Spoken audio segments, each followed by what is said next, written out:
बाजार की मार्केट की वैश्विक बाजार में गिरावट की वजह से मंगलवार को तेज गिरावट के साथ बंद हुए भारतीय शेयर बाजार में आज बढ़त के साथ कारोबार की शुरुआत हुई है। सेंसेक्स 367 अंक चढ़कर 34,563 पर खुला तो निफ्टी 108 अंक की मजबूती के साथ 10,607 पर खुला है।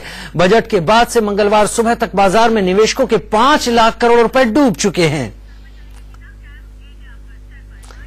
और हमारे साथ इस पर ज्यादा जानकारी के लिए, ज्यादा बातचीत करने के लिए हमारे साथ जुड़े हैं आकाश जिंदल साहब, जो कि अर्थशास्त्री हैं, इकोनॉमिस्ट हैं। आकाश साहब, क्या बजट का ही असर ये अभी तक चल रहा है जो इतना कुछ मार्केट में उतार चढ़ाव आ रहा है? 5 लाख करोड़ से ज्यादा रुपया डूब चुका है। एक क्लैरिफिकेशन के साथ शुरुआत करूंगा। मैं एज एन इकोनॉमिस्ट अपने व्यू दूंगा और किसी स्पेसिफिक शेयर के बारे में व्यूज नहीं दूंगा। जी हां, देखिए, बजट का इंपैक्ट एक मार्केट के अंदर, जो कहूंगा एक पब्लिक के अंदर, ये गलत फहमी चल रही है। I am thankful to you, you have asked me a very nice question. Budget का इंपैक्ट अगले दिन तक था। अब जो कल मार्केट में देखा गया है वो सिर्फ और सिर्फ बाहर की हवाएं हैं, यानी जो अमेरिका में हो रहा है उसका इंपैक्ट है।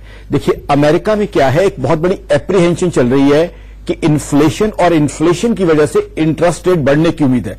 अगर इंटरेस्ट रेट बढ़ जाते हैं तो होगा क्या, वहां पैसा इक्विटी से, यानी शेयर बाजार से डेट मार्केट की तरफ जाने की संभावना है। और आज दुनिया की सारी मार्केट्स आपस में कनेक्टेड है।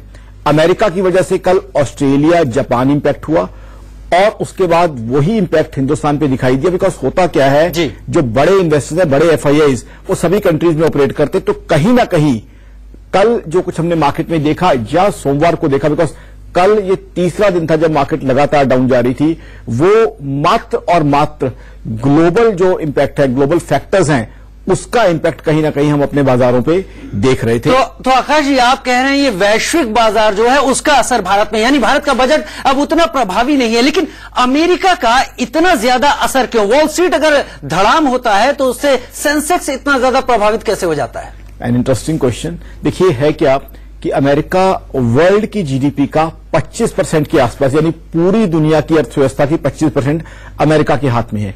तो जाहिर सी बात है, जो दुनिया की सबसे बड़ी इकोनॉमी, उसमें हलचल होगी तो बाकी इकोनॉमी और बाकी बाजारों में उसका इंपैक्ट आना तय है। और फिर स्टॉक मार्केट्स क्या है, सेंटीमेंट्स पे चलती हैं।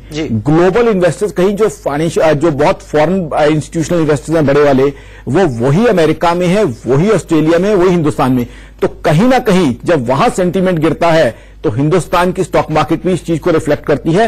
और ये सालों से चला आ रहा है, ग्लोबल सेंटीमेंट कहीं ना कहीं ये रिफ्लेक्ट इंडिया में कर रहा है। और इंडिया की मार्केट में ऑलरेडी मार्केट हाई चल रही थी, तो कहीं ना कहीं उसका इंपैक्ट हमने पिछले 2 दिन से इंडिया की मार्केट में देखा है। आज मार्केट मजबूती के साथ खुली थी, लेकिन अब वो मजबूती मार्केट में नहीं रही है। तो कहीं ना कहीं ग्लोबल ट्रेमर्स या ग्लोबल घबराहट इंडियन मार्केट्स में हमें शो कर रही है, रिफ्लेक्ट कर रही है। तो आज जो मार्केट बढ़कर खुला है, इसकी क्या वजह हो सकती है और क्या इससे आगे आने वाले दिनों में मार्केट बेहतर होगा? जो डर का माहौल है वो गायब होगा क्या?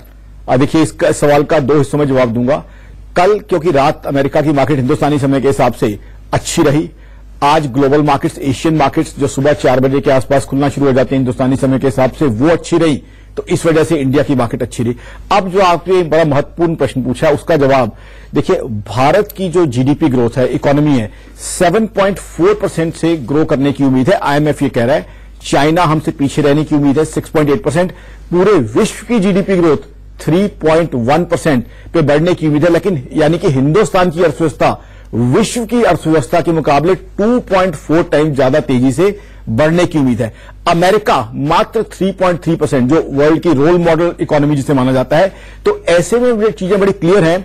और अगर हम यूके की बात करें, ग्रेट ब्रिटेन की, तो वहां 0.5% की, हिंदुस्तान से 15 गुना कम ग्रोथ होने की उम्मीद है। तो जाहिर सी बात है, हिंदुस्तान की इकोनॉमी विदेशी ऑर्गेनाइजेशन मानती है, इंटरनेशनल ऑर्गेनाइजेशन मानती है कि हम सबसे ज्यादा तेजी से बढ़ने की जो है क्षमता रखते हैं। तो जाहिर सी बात है, इंडिया में इन्वेस्टर्स को ओवरऑल इन जनरल बात करें तो घबराहट करने की कोई जरूरत नहीं है। वॉलेटिलिटी या फ्लक्चुएशंस, वो तो स्टॉक मार्केट का एक फंडामेंटल एट्रीब्यूट है, स्टॉक मार्केट की नेचर है। तो उससे घबराहट ना करें। इंडिया की इकोनॉमी, जिसके बारे में इंटरनेशनल ऑर्गेनाइजेशन पूरा कॉन्फिडेंस रख के बैठी हुई है, उसमें कॉन्फिडेंस रखें।